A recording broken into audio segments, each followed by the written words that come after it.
Assalamualaikum warahmatullahi wabarakatuh. Selamat pagi Mas, Mbak, Bapak dan Ibu sekalian. Pada video ini kita akan membahas mengenai metode usulan.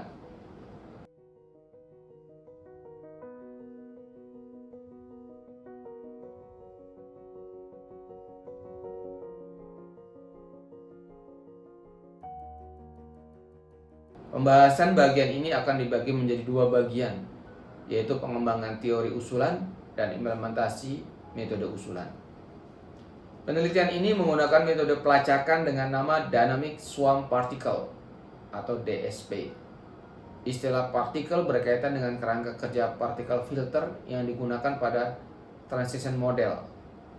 Particle filter yang diimplementasikan adalah bootstrap particle filter atau BPF. Sedangkan istilah dynamic swarm berkaitan dengan particle swarm optimization atau PSO. Pada BPF, partikel pada state n disebar secara random dari state sebelumnya, yaitu n-1.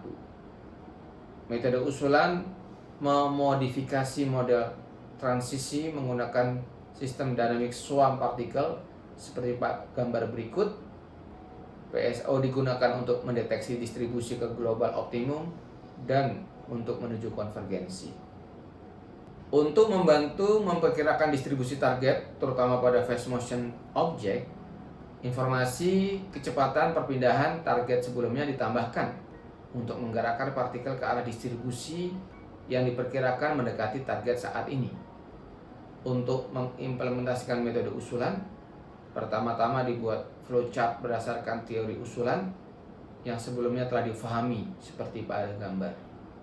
Dari flowchart akan lebih mudah terlihat perbedaan kedua model tersebut terletak pada proses inisialisasi partikel. Model 1 menggunakan PSO dengan persebaran partikel sama seperti posisi sebelumnya atau previous state. Sedangkan model 2 menggunakan PSO dengan informasi kecepatan gerak partikel yang diperoleh dari first order autoregressive ER untuk merubah persebaran partikel saat ini. Pembahasan selanjutnya yaitu pengujian dan hasil yang terdiri dari 4 subbab. Yang pertama yaitu tentang data. Data pengujian adalah data yang digunakan untuk mengevaluasi kinerja dari solusi usulan dalam memecahkan permasalahan.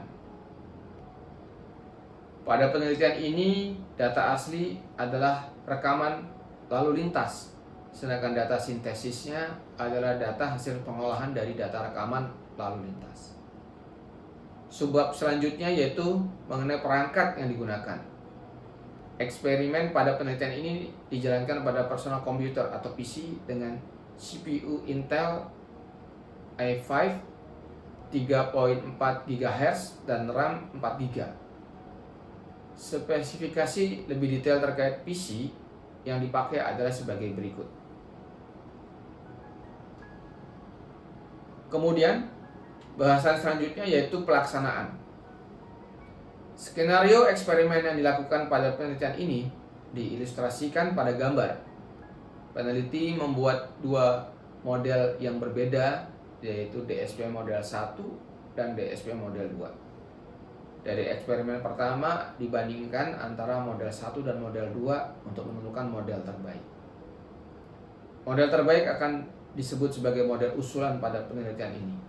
Setelah itu dilakukan eksperimen menggunakan data yang sudah ditentukan terhadap metode usulan dan baseline.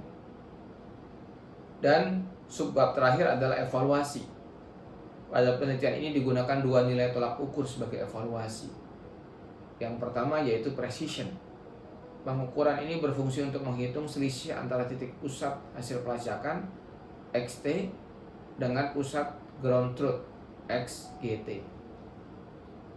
Dan yang kedua adalah success rate. Menghitung presentasi bounding box overlap antara ground truth dan hasil pelacakan. Sekian pembahasan tentang usulan serta pengujian dan hasil. Sampai jumpa di video selanjutnya tentang analisis hasil.